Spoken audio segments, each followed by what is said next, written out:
জোরে বলুন আল্লাহ। দেওয়ার মালিক আল্লাহ। আমরাও বলি দেওয়ার মালিক আল্লাহ, কিন্তু নবী যা আল্লাহ যাকে দিয়েছেন তিনিও দিতে পারেন কি পারেন না? এই পারেন কিনা? হ্যালো ভাই, এই মাইকম্যান ভাই, পাখাটা আমার দিক দেবে তো? আমি নেব না, আমি গামছি ঠিক আছে কিন্তু নেব না। হ্যাঁ মাজাজ বলছিলাম, নবী দিতে পারে কি পারে না? এই জোরে বলুন পারে কিনা? পারে। আল্লাহও পারেন, নবীও পারেন। আল্লাহ হচ্ছেন হাকিকি আল্লাহ, আসল। আর আল্লাহ যাকে দেওয়ার পাওয়ার দিয়েছেন তিনিও দিতে পারেন। বলে সুবহানাল্লাহ। আপনি বলতে পারেন what is the document, proof দাও, হাদিস দাও। ওঠান বুখারী শরীফ হাদিস ওঠান। আল্লাহর নবী সাল্লাল্লাহু তাআলা আলাইহি সাল্লাম তিনি বলছেন আল্লাহু ইউতি আনা কাসিম, আল্লাহ देते हैं और मैं बंटता हूं। বলি সুবহানাল্লাহ। আল্লাহ দে আর আমি বন্টন করি। আমি নবী যাকে দেব সে পাবে, আর আমি নবী যাকে দেব না সে পাবে। নবী দিতে পারে কিনা? ও মুসলমান, সাহাবীর চাইতে আপনারও আমার ঈমান বেশি হবে না? সাহাবীর চাইতে আপনারও আমার আকীদা বেশি হবে না? সাহাবীর চাইতে আপনার আমার কোন দিক দিয়ে বেশি হবে না? হবে নাকি? একজন সাহাবীর মূল্য কত? একজন সাহাবী তো ছড়ুন, একজন সাহাবী যে ঘোড়ার পিঠে চাপেন সেই ঘোড়াটার দামও ছাড়ুন। হাদিসে আসছে ওই ঘোড়ার পায়ের নিচে, খুরের নিচে যে মাটি থাকে, ওই মাটিটার যত দাম হবে গাউসে পাক কুতুবে রব্বানি মাহবুবে সুবহানি শেখ সৈয়দ আব্দুল কাদের জিলানী ও গিলানী রাহমাতুল্লাহ আলাইহিরও অতটা দাম নাই। বলি সুবহানাল্লাহ। তাহলে সাহাবীর চাইতে ঈমানদার কেউ কি হবে? কেউ হবে না। ও সাহাবীকে শুনুন, সাহাবী আল্লাহর কাছে নয় নবীর কাছে বলছেন। হাদিস শরীফ বুখারীতে আছে।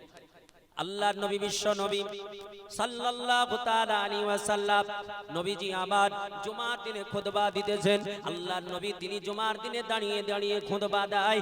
এমন অবস্থায় একজন সাহাবী উঠে গেলেন। ওঠার পরে বলে ইয়া রাসূলুল্লাহ, ইয়া হাবিবাল্লাহ, নবী গো, ইয়া হাবিবাল্লাহ, হাবিব গো। আল্লাহর নবী বলছেন ও আমার সাহাবী বলো। বলে ইয়া রাসূলুল্লাহ, ইয়া হাবিবাল্লাহ, নবী আজকে আমরা শেষ হয়ে গেলাম, আমরা ধ্বংস হয়ে গেলাম, মদিনা ধ্বংস হয়ে গেল। আল্লাহর নবী বলছেন কেন, কি কারণে ধ্বংস হলো? বলে ইয়া রাসূলুল্লাহ, ইয়া হাবিবাল্লাহ, নবী আকাশের সূর্য এত প্রখর রৌদ্রের তাপ ছড়ায়, এই রৌদ্রের তাপে অনাবৃষ্টি হওয়ার কারণে এই মদিনার সব ফসলগুলো পুড়ে গিয়েছে। মদিনার কোনো ফসল হয় না, মদিনার কোনো ঘাস জমিনে নেই। যদি জমিনে ঘাস না থাকে, ফসল না থাকে, তাহলে মানুষও বাঁচবে না, জীবজন্তু পৃথিবীতে থাকবে না। বলে ইয়া রাসূলুল্লাহ, ইয়া হাবিবাল্লাহ, নবী গো ওই খেজুর গাছগুলো পর্যন্ত শুকিয়ে গেছে নবী। আল্লাহর নবী বলে ও সাহাবী বলো তুমি কি বলতে চাও? বলে ইয়া রাসূলুল্লাহ, ইয়া হাবিবাল্লাহ, নবী গো আপনার কাছে পানির আবেদন করতেছি, আপনার কাছে পানি চাইতেছি। আমার নবী ওইখানে দাঁড়িয়ে খুতবা দিতেছিলেন। আল্লাহর নবী তিনি হাত উঠালেন। হাত উঠার পরে আল্লাহকে বললেন আল্লাহ ও আমার পরওয়ারদিগারে আলাম, তুমি মদিনার উপরে পানি বর্ষণ করো। যেমনই বলা পানি বর্ষণ করো, নবী পাকে বলা সঙ্গে সঙ্গে আকাশে মেঘ হয়ে গেল। সাহাবী বলছেন আকাশে মেঘ হয়ে গেল। আল্লাহর নবী বললেন তোমরা তাড়াতাড়ি করে নামাজটা কমপ্লিট করলে বা কমপ্লিট করে তাড়াতাড়ি করে বাড়ি চলে যাও। সাহাবী বলতেছেন আমরা অতি তাড়াতাড়ি বাড়ির দিকে রওনা দিলাম, কিন্তু পারি না পৌঁছানোর পূর্বে পূর্বে এমন করে বর্ষণ শুরু হয়ে গেল, এমন বর্ষণ শুরু হয়ে গেল। ওই জুমা থেকে বর্ষণ শুরু হলো, বৃষ্টি শুরু হলো, পরের জুমা পর্যন্ত একই ভাবে লাগাতার চলতেছিল। দ্বিতীয় জুমা যখন হলো, আল্লাহর নবী বিশ্ব নবী আবার মসজিদে নববীতে আমার নবী খুতবা দেওয়ার জন্য দাঁড়িয়েছেন। সাহাবীরা তিনারা এসেছেন, পানিতে তিনারা দাঁড়িয়ে আছেন, নামাজ পড়বেন পানিতে, পানিতে দাঁড়িয়ে আছেন, কারো হাঁটু পর্যন্ত পানি হয়ে গেছে। আল্লাহর নবীকে বলছেন, ইয়া রাসূলুল্লাহ, ইয়া হাবিবাল্লাহ, নবী গো, এখনো মুষলধারে বৃষ্টি বর্ষণ হচ্ছে, আকাশ থেকে বৃষ্টি পড়ছে নবী, সারা মদিনা ডুবে গেল, সারা মদিনা শেষ হয়ে গেল, মদিনার গরু বাছর ছাগল ভেড়া সব ডুবে গেল, শেষ হয়ে গেল। আল্লাহর নবী বলছেন, বলো কি বলতে চাও? বলে, ইয়া রাসূলুল্লাহ, ইয়া হাবিবাল্লাহ, নবী গো, আপনি একটু বলুন, একটু দোয়া করুন, যাতে করে আকাশের বৃষ্টি বর্ষণ বন্ধ হয়ে যায়। আল্লাহর নবী বিশ্ব নবী তিনি হাতটা ওঠালেন, ওঠানোর পরে আঙ্গুলের ইশারা করলেন। আল্লাহর নবী বললেন, হাওয়ালাইনি ফিল মাদিনা, আল্লাহর নবী বললেন, মদিনার চতুর্দিকে বর্ষণ হোক আর মদিনাকে ফাঁকা করে দে। নবী যেমনই বলা, নবীর বলা দেরি, কিন্তু অর্ডার কবুল হতে দেরি নয়। সঙ্গে সঙ্গে মেঘ কেটে গেল, মদিনার বাইরে বৃষ্টি বর্ষণ শুরু হলো, আর পুরো মদিনা ফাঁকা হয়ে গেল। ও মুসলমান, নবী পাক তিনার সাহাবীর চাইতে কতটা বেশি আকীদা রাখো, নবীজির সাহাবীর চাইতে ঈমান তোমার কতটা মজবুত। নবীর কাছে সাহাবী চাইতে পারে, আর তুমি বলছো নবীর কাছে চাওয়া যাবে না, ওলির কাছে চাওয়া যাবে না। বলে, ওলির কাছে চাওয়া যাবে না, নবীর কাছে চাওয়া যাবে না। ও মুসলমান শোনো, আমরা নবীর কাছে যখন চাই, নবীকে নবী মনে করে চাই, আল্লাহ মনে করে চাই না। যখন ওলির কাছে চাই, পীর মুর্শিদের কাছে চাই, আমরা পীর মুর্শিদ ভেবে চাই, আল্লাহ মনে করে চাই না। আল্লাহ মনে করে চাওয়া হলো হারাম, আল্লাহ মনে করে চাওয়া হারাম। আমরা আল্লাহ মনে করে চাই। নবী সব দিতে পারে কিনা? আল্লাহর নবী বিশ্ব নবী কার নাম? আল্লাহর নবীর দরবারে হযরতে রাসূল পাক সাল্লাল্লাহু আলাইহি সাল্লামের প্রিয়তম সাহাবী হযরতে আনাস বিন মালিক রাদিয়াল্লাহু তাআলা আনহু, প্রিয় সাহাবী, তিনি আসলেন। আল্লাহর নবীকে বলছেন, ইয়া রাসূলুল্লাহ, ইয়া হাবিবাল্লাহ, নবী গো, আমি বড় মুফলিস, আনা মুফলিসুন, আনা গরীবুন। ইয়া রাসূলুল্লাহ, ইয়া হাবিবাল্লাহ, নবী গো, আমি বড় গরীব, আমি বড় গরীব। আল্লাহর নবী বলছেন, তাহলে কি হয়েছে বলো? বলে, ইয়া রাসূলুল্লাহ, ইয়া হাবিবাল্লাহ, নবী, আপনি আমার জন্য দোয়া করেন, যাতে করে আমার আল্লাহ পাক আমার মালে বরকত দিয়ে দেন। নবী আপনি ছাড়া কেউ নাই, নবী আপনি আমার সব। আর এরা বলছে নবী কেউ নয়, আস্তাগফিরুল্লাহ। নবীকে ছাড়া কেউ বাঁচতে পারবে? নবী ছাড়া কেউ জান্নাত পাবে? তাহলে ওই নবীকে আমরা ভালোবাসবো, বাসবো কিনা? হ্যাঁ, নবী ছাড়া, নবী ছাড়া জান্নাত পাবে না।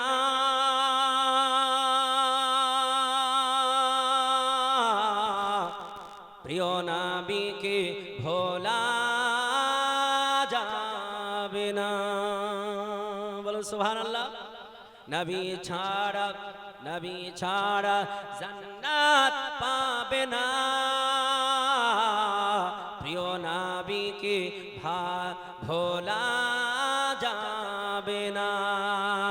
আল্লাহ বলেন পবিত্র কোরআনে,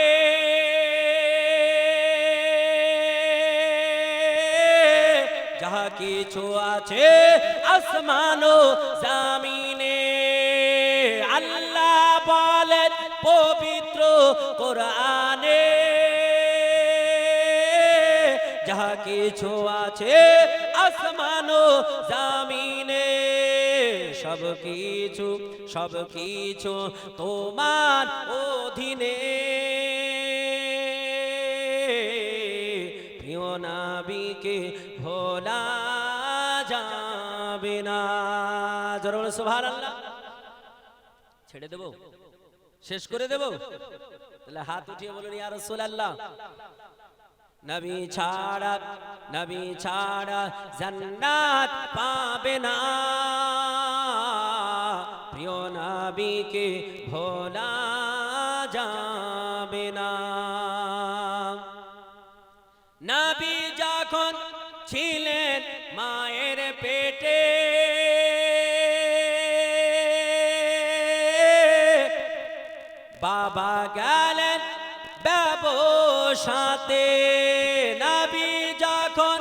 ছিলেন মায়ের পেটে,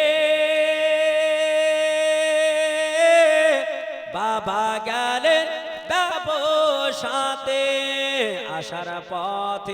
আসার পথে ফিরে এলেন না।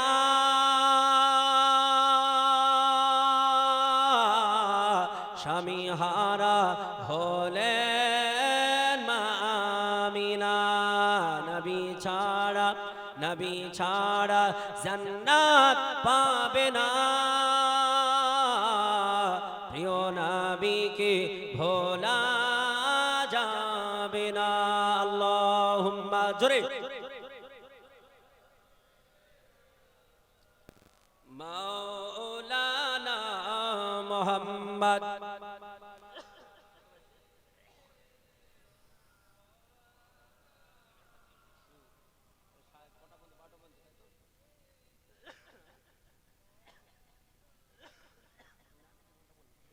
ওয়ালা আলি সাইয়্যিদিনা মাওলানা মুহাম্মদ সাল্লাল্লাহু তাআলা আলাইহি সাল্লাম। মাজান মুহতারাম, বলতেছিলাম সাহাবীদের মতো ঈমান পৃথিবীর কারো হবে না, সাহাবীদের মতন আকীদা পৃথিবীর কারো হবে না।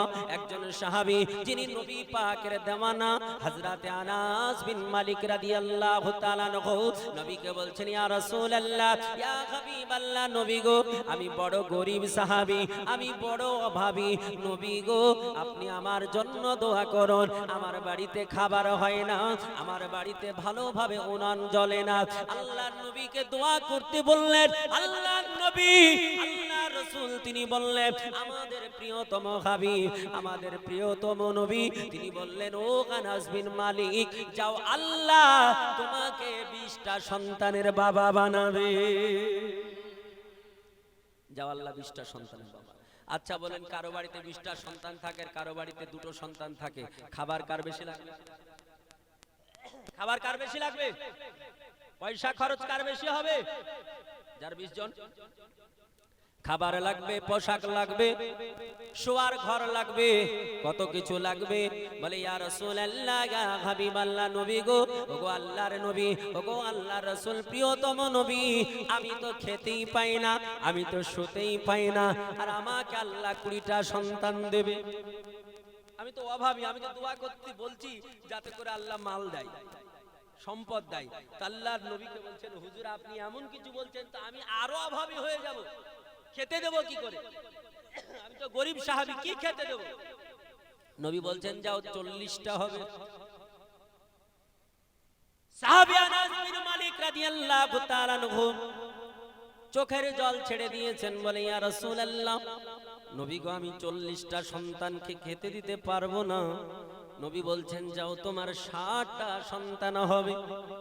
বলে, ইয়া রাসূলুল্লাহ, নবী গো মিটার তো উপর দিকে উঠতেছে, নিচে নামছে না।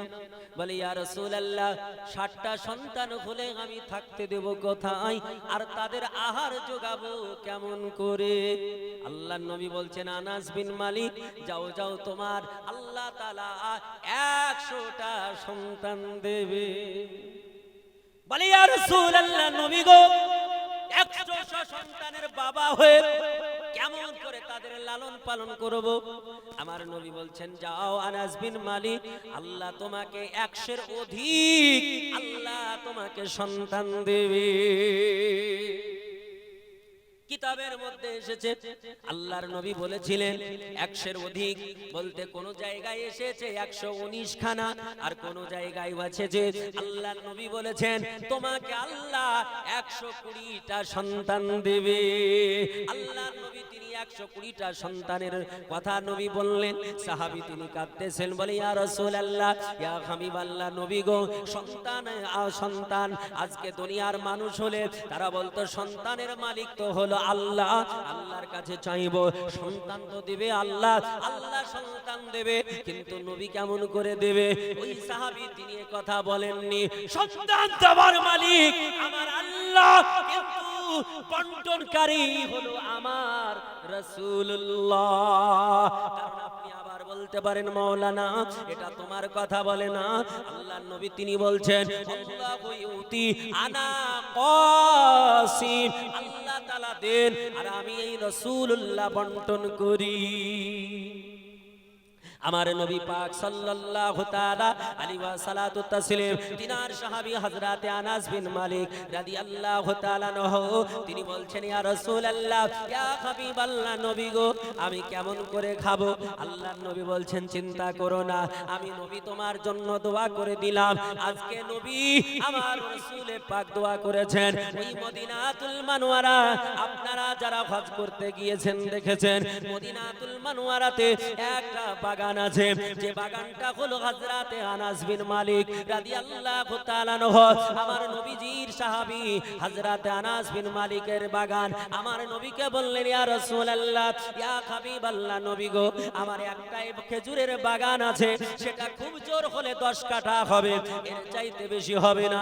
মদিনাতুল মানওয়ারার মাটিতে তখনও আপনার সেই জায়গার দাম এমন ছিল না, এমন করে আপনাদের কলকাতা নিউ টাউন এই যে এয়ারপোর্ট যেখানে এখানকার মাটির দাম আজ থেকে 500 বছর আগে কোনদিন শতকে বিক্রি হয়নি। হয়েছে নাকি?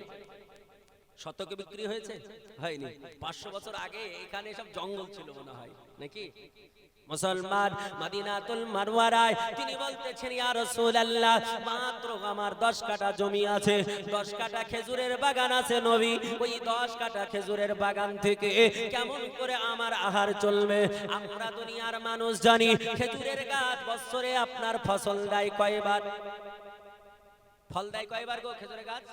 বছরে একবার ফল দেয়, বছরে একবার খেজুর ফল দেয়। আল্লাহর নবী বিশ্ব নবী তিনি বললেন সাহাবীরে ওরে আমার প্রিয়তম সাহাবী চিন্তা করো না, দুঃখ করো না, আমি নবীজি তোমার খেজুরের বাগানের জন্য আমি রাসূলুল্লাহ দোয়া করে দিলাম, আমি নবী তোমাকে শুনিয়ে দিলাম শোনো আজ থেকে তোমার খেজুরের বাগানে তোমার খেজুরের গাছগুলো বছরে একবার করে ফলন দেবে না, সারা বছর তোমার খেজুরের গাছ ফলন দেবে, সারা বছর তোমার খেজুরের গাছে ফল থাকবে, যখনই যাবে গাছে যখনই হাত দেবে তখনই পাকা পাকা ফল পাবে, কোনোদিন নৈরাশ হয়ে ফিরবে না।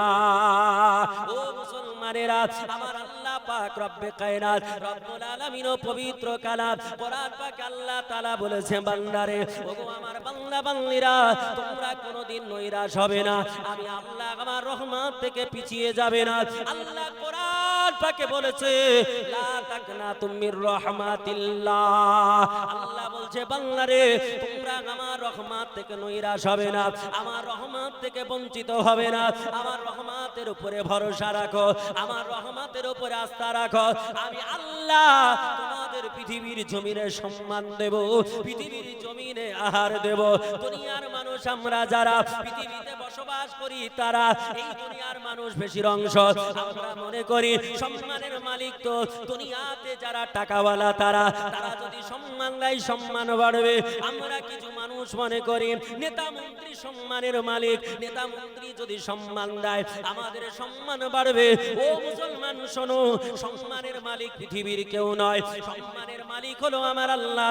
কোরআন পাকে আল্লাহ বলেছে ওয়া তুইজ্জু মান তাশা ওয়া তুযিল্লু মান তাশা, আল্লাহ বলছেন আমি যারে সম্মান দেব তিনি সম্মানিত হবেন, আর আমি আল্লাহ যারে সম্মানহানি করব তিনি দুনিয়ার বুকে সম্মানিত হবে না। যে আল্লাহ তাআলা সম্মান দিতে পারে, যে আল্লাহ তাআলা অসম্মানী বানাতে পারে, ওই আল্লাহ পাক রব্বে কায়নাতের ইবাদত আমরা করব না দুনিয়ার বুকে শয়তানের ইবাদত করব? জোরে বলেন কার ইবাদত করবেন? যে আল্লাহ সম্মান দিতে পারে, যে আল্লাহ তাআলা আপনাকে টাকা পয়সা দিতে পারে, যে আল্লাহ ধন দৌলত দিতে পারে, যে আল্লাহ তাআলা সব করতে পারে। আল্লাহ কোরআন পাকে বলেছেন তুতিল মুলকি মান তাশা ওয়া তানজিউল মুলকা মিম্মান তাশা। আল্লাহ বলছে বান্দারে তোরা কেন চিন্তা করিস, আমি আল্লাহ তাআলা যারে ধন দেব তিনি ধনী হবেন, আর আমি আল্লাহ তাআলা যার ধন কেড়ে নেব তিনি ফকির গরিবে পরিণত হবে। আমি আল্লাহ গরিবকে বড়লোক বানিয়ে দিতে পারি, আর বড়লোককে আমি গরিব বানিয়ে দিতে পারি।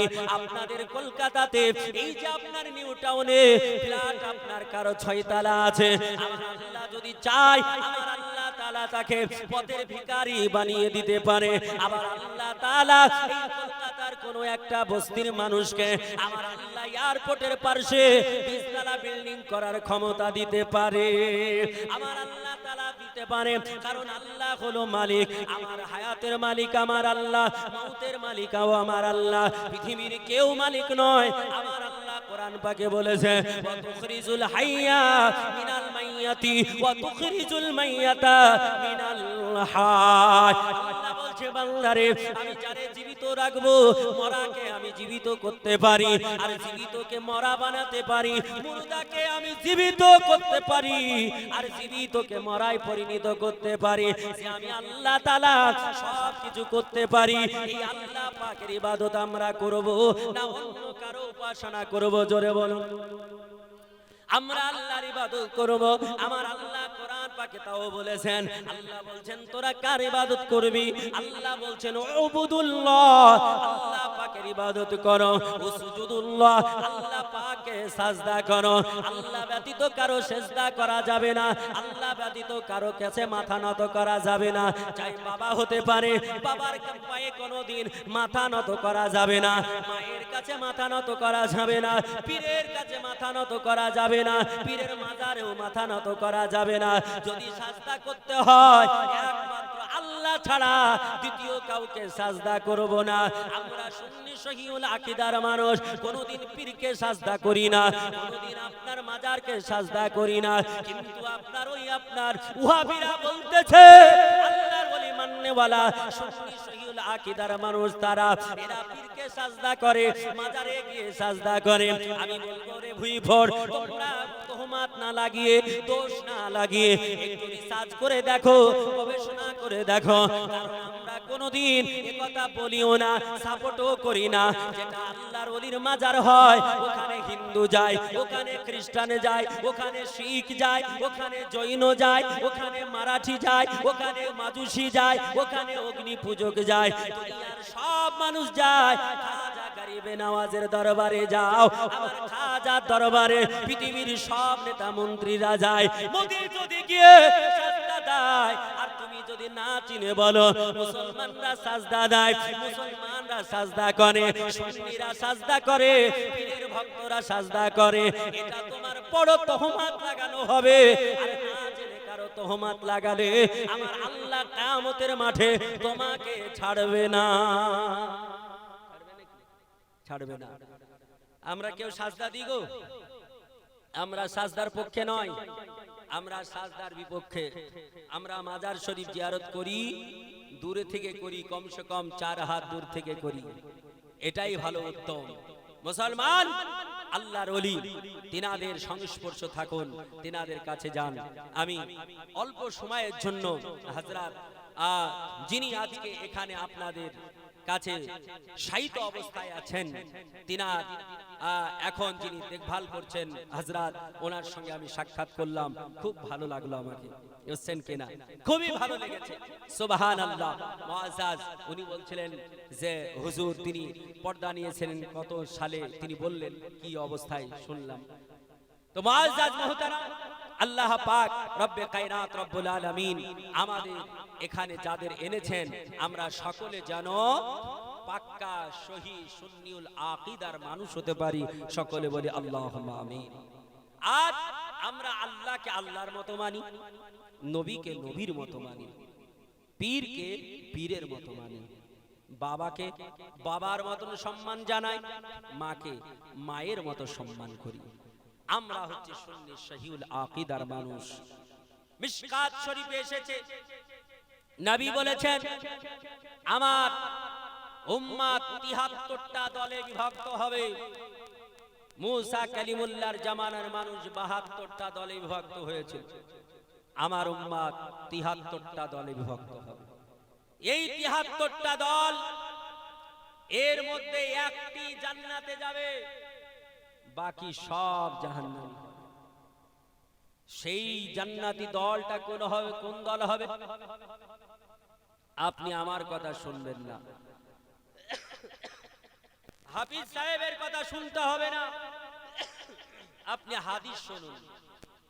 মিশকাত শরীফ উঠিয়ে দেখুন, মিশকাত শরীফে এসেছে আল্লাহ রাসূল বলেছেন যে ওই দলটা জান্নাতি হবে, মা আনা ওয়া আসহাবিহি, যে দলটা আমি এবং আমার সাহাবীদেরকে ফলো করে চলবে, বলি সুবহানাল্লাহ। আর সারা পৃথিবীর মাটিতে আপনি ভালো করে বিশ্লেষণ করে দেখুন, রিসার্চ গবেষণা করে দেখুন, যদি সাহাবীদেরকে নবীকে ফলো করে চলে, একমাত্র সুন্নি সহিহুল আকীদার মানুষ চলে, বলি সুবহানাল্লাহ। কারণ নবী পাকের সাহাবীকে পৃথিবীর বুকে অনেকে সাহাবীর বিরুদ্ধেও কলম ধরেছে, ধরেনি? সাহাবীর বিরুদ্ধেও কলম ধরেছে, সাহাবীর বিরুদ্ধেও কথা বলেছে। ওমরে ফারুক আজম রাদিয়াল্লাহু তাআলা আনহু এত বিশ্ববিখ্যাত সাহাবী, জিনার পরামর্শে, জিনার চিন্তা ধারণাকে আল্লাহ কোরআন পাকে আয়াত হিসাবে নাজিল করেছেন, বলি সুবহানাল্লাহ। এত বড় সাহাবী, যিনি খলিফাতুল মুসলিমিন, যিনি প্রথম পৃথিবীর বুকে আইন ব্যবস্থা, এই যে পুলিশ প্রশাসন, ডাক বিভাগ, তারপরে জমির ম্যাপ, তারপরে ইমামদের এই যে ভাতা বেতন, সমস্ত কিছু তিনি প্রথম চালু করেছেন, বলি সুবহানাল্লাহ। যিনি এই যে গত পরশুদিন আমরা তারাবি পড়েছি নাকি, আজ ঈদের পরের দিন, আজ থেকে দুদিন পূর্বেই আমরা তারাবি পড়েছি। আমরা তারাবি কয় রাকাত পড়ি? জোরে বলুন, জোরে বলুন। 20 রাকাত। আপনাদের এদিকে তো আবার ছাটনেওয়ালা কেউ আসেনি? ছাটনেওয়ালা মানে 20 কে ছেটে 8 রাকাত, 20 কে ছেটে 8 রাকাত। এরা বলছে যে 8 রাকাত পড়তে হবে। উমারে ফারুক আজমকে মানি না, আস্তাগফিরুল্লাহ। উমারে ফারুককে মানি না। হাদিস কাকে বলে? হাদিসের সংজ্ঞা আগে জানুন।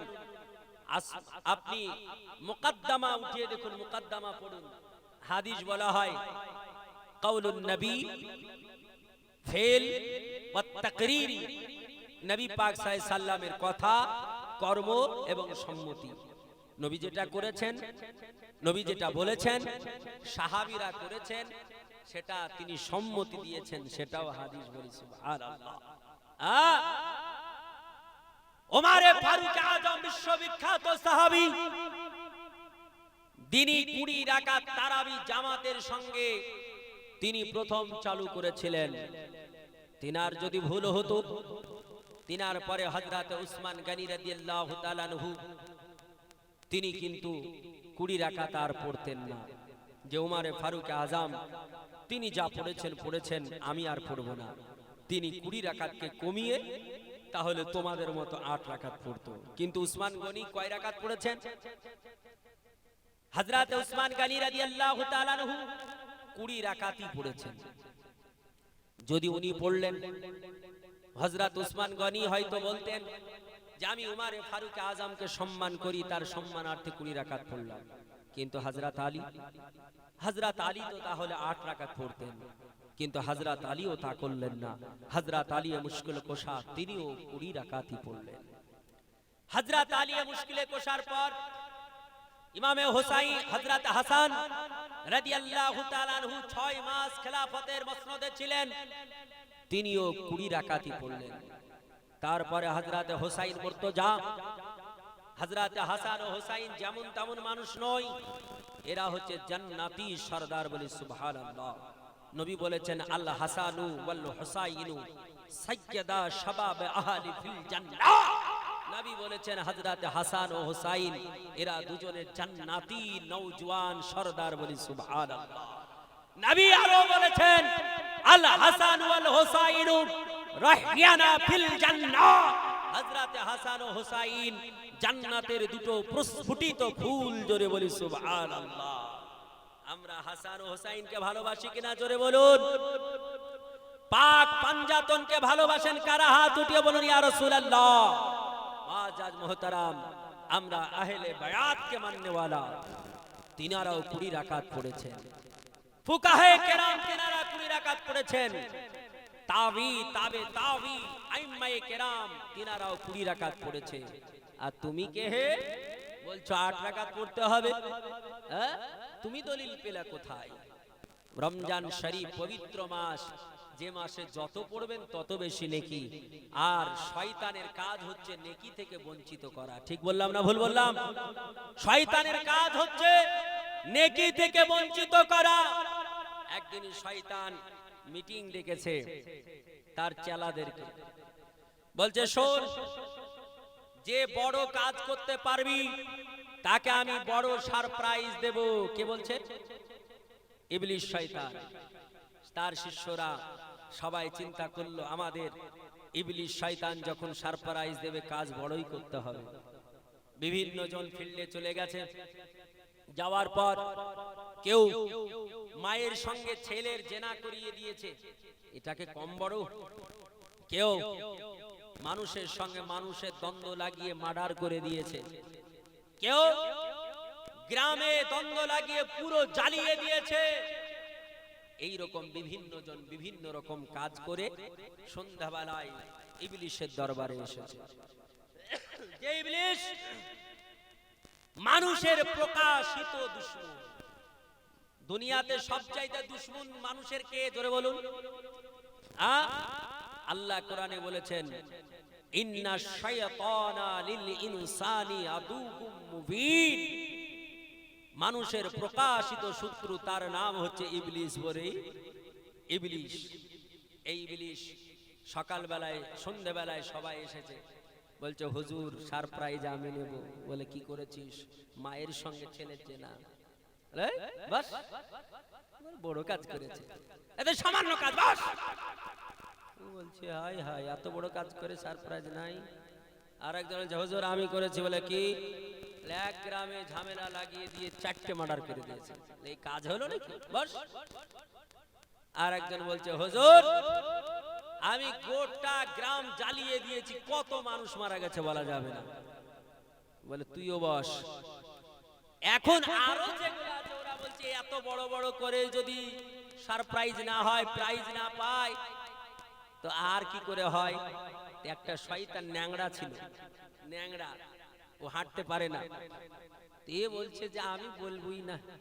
সবাইকে জিজ্ঞেস করছে, সবাই বলছে ন্যাংড়া বলছে এই ন্যাংড়া বল তুই কি কাজ করেছিস? বলে হুজুর আমি কিছুই করতে পারি না। বলে বল কি করেছিস? বলে হুজুর ছোট্ট একটা কাজ করেছি। কি করেছিস? বলে হুজুর সকাল বেলায় বেরালাম, গেলাম নিউ টাউনে, এয়ারপোর্টের পাশে রাস্তা দিয়ে দুটো বাচ্চা, তারা মক্তবখানায় যাচ্ছিল, মাদ্রাসায় যাচ্ছিল বই হাতে করে। আমি ওই ন্যাংড়া আমি কি করব? দৌড়াদৌড়ি ঝাপাঝাপি তো করতে পারিনি। ওই তালবিলিম দুটোকে ডেকে নিয়ে গিয়ে এয়ারপোর্টের পাশে আমি ওই কাঁচের, মানে কি বলেন আপনারা ওটা, এই যে খেলে গুলি গুলি গুলি বা এগুলো খেলতে লাগলাম, খেলা খেলতে লাগলাম। তারপরে বলে খেলতে খেলতে সন্ধ্যা করে দিলাম। ছেলেগুলো বলছে মাদ্রাসা তো ছুটি হয়ে গেছে, এখন বাড়ি যায়। তারা মাদ্রাসায় না গিয়ে বাড়ি গিয়েছে। ন্যাংড়াকে বলছে আয় বেটা বেরিয়ে আয়। ন্যাংড়াকে ঝাঁপিয়ে গিয়ে বুকে ধরে গিয়ে গালে ও গালে চুমা। সব তাকাচ্ছে, হায় রে ন্যাংড়া কি করলো? দুটো ছেলেকে নিয়ে তো খেললো, দুই ছেলেকে নিয়ে খেললো, কিছুই করলো না। বলছে হুজুর আরো যারা করেছে বড় কাজ, বলে হুজুর ন্যাংড়া তো দুটো তালবিলিম নিয়ে শুধু খেলেছে, আর আমরা এত বড় বড় কাজ করলাম, আমাদের গালে চুমা হলো না, আমরা ধমক পেলাম, আর চুমাও হলো, প্রাইজও ন্যাংড়া পাবে, এটা মানা যাবে না। বলে তাই নাকি? বলে হ্যাঁ। বলে তোরা তাহলে দেখবি? বলে হ্যাঁ, প্র্যাকটিক্যালে দেখতে চাই, জানতে চাই।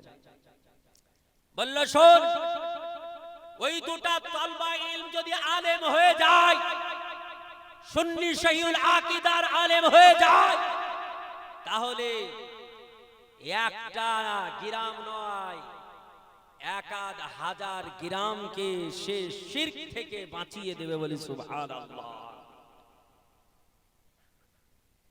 বলে তাই নাকি? বলে হ্যাঁ। বলে দেখবি? বলে হ্যাঁ দেখবো। বলল শোন তাহলে চল, চেলাদেরকে নিয়ে রাত্রি বেলায়, দুপুর রাত্রিতে একজনের বাড়ি গেল, যে লোকটা সাধারণ মানুষ কিন্তু খুব নামাজি, গিয়ে আওয়াজ দিচ্ছে আব্দুল্লাহ। তো নামাজ পড়তে পড়তে কথা বলবে না, বুঝছেন না, ও কিছু বলছে না করছে, কিন্তু মানে জানাতে চাইছে যে নামাজ পড়ছে, বুঝছেন কি না।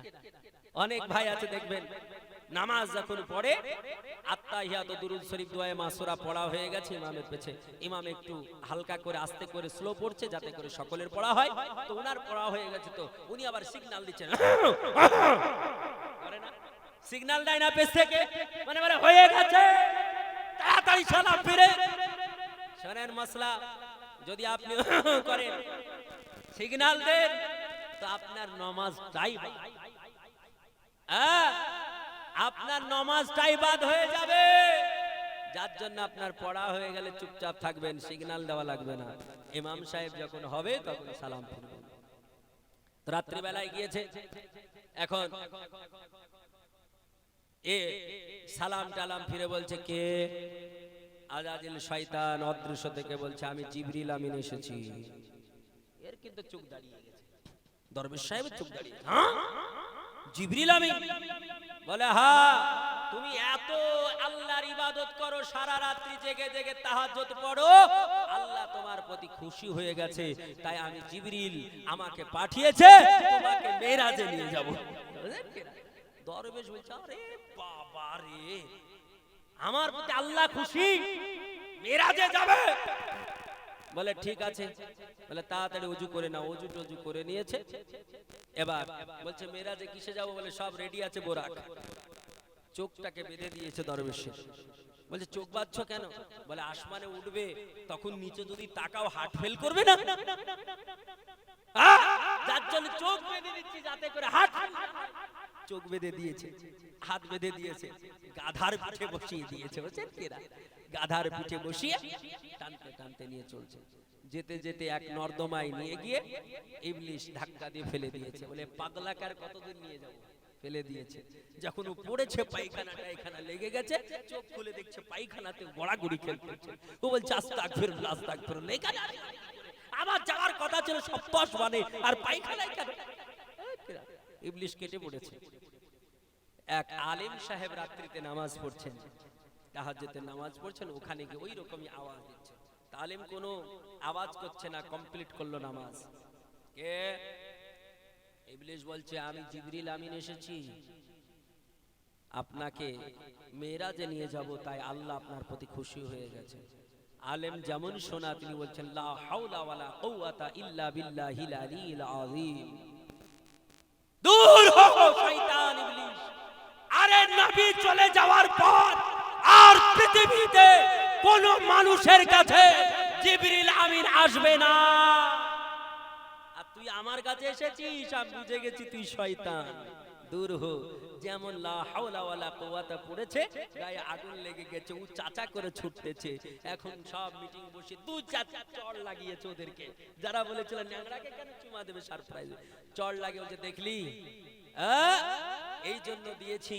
ওই ন্যাংরা তালবিলিমকে যেতে দেয়নি। ওই তালবিলিম যদি মাদ্রাসায় গিয়ে এর মতন আলিম হয়ে যায় তো এমন দোয়া পড়বে যে আমার গায়ে আগুন লেগে যাবে।